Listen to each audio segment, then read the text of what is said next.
Hello guys, welcome to Tech Tips channel. Today I'm going to teach you how to do port forwarding. You might want to do forwarding for your game or a specific type of service.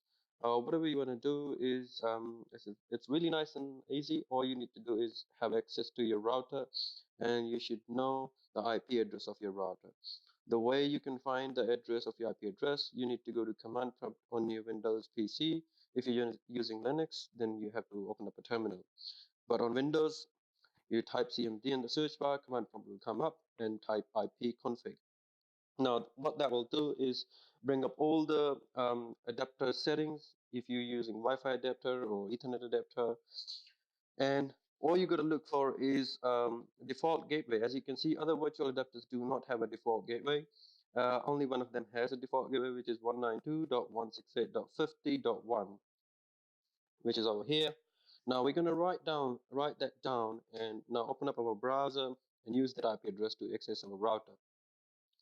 So once you type that in, it will ask for your username and password. Every router has that. If you have changed it previously and you don't remember, you need to reset and maybe look up for the manual of that router. And now once you sign in, it will bring up the screen of the router configurations. And once we are in, it's a Netgear router I'm using. So once we click on sign in, it should bring up a screen. Now, as you can see, there's a basic and advanced.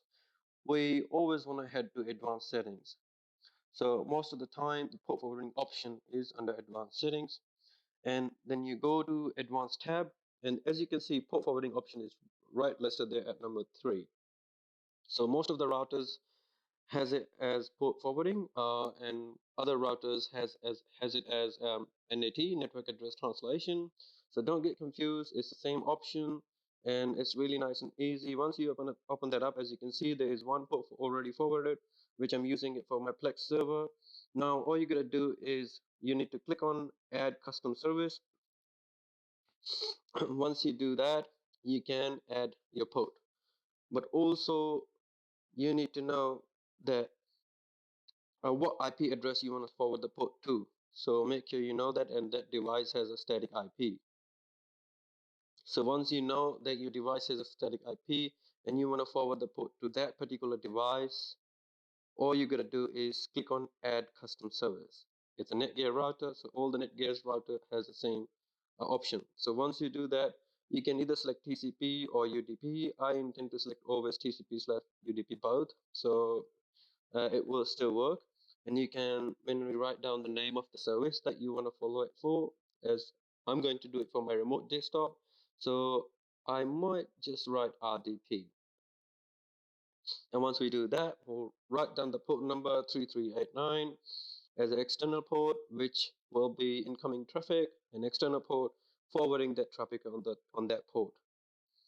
So once you do that, you select an IP address or a device at the bottom. It's easy in Netgear routers because it will list the devices that are connected. So you don't really need to go into DHCP option to find out what IP address is assigned to what device.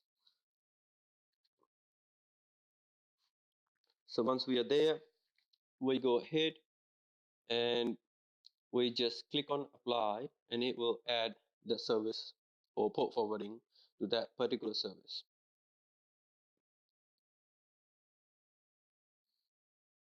So as you can see, my IP address of this PC that I'm using is 192.168.50.2. So I want to run remote desktop services on this PC. That's why I selected that, and as you can see, it has been added. So that's it. Now we're going to show you port forwarding on a different router, which will be a little bit different, but same thing. It's just to show you an example how it can be a little bit different on different routers. So now it looks like a telecom router. You click on advanced settings, same way done on that. As you can see, there's no port forwarding option here. But however, there is a NAT option. So that's what you should be looking for if you do not see port forwarding. So when you click on NAT, you will see pretty much similar structure as we've seen in Netgear router. However, you do not have listed devices here, that what devices are connected to your router. So you have to actually go to the settings and find out the IP address. If you want me to make another video for that, I can go ahead and do that. But if you know the IP address, all you got to do the same thing: name the service and type that port numbers as I'm writing 3389, and you save it. As you can see, the port has been forwarded on that PC as well. That's all you got to do. Thanks for watching my video. If you want to check if your port has been forwarded properly on your public IP, all you gotta do is go to that IP, go to that website, canyouseeme.org, type that port number 3389, and then check port, and that will actually make sure that you have correctly configured the port forwarding. And if you know you have correctly configured the port forwarding, it will also tell if your ISP is blocking that port for some reason, because sometimes it happens with most of the games when your games are not working on PS4 and they want to use specific port and which is being blocked by your ISP. You might want to ring them and ask them to open up that port for you. Thanks for watching.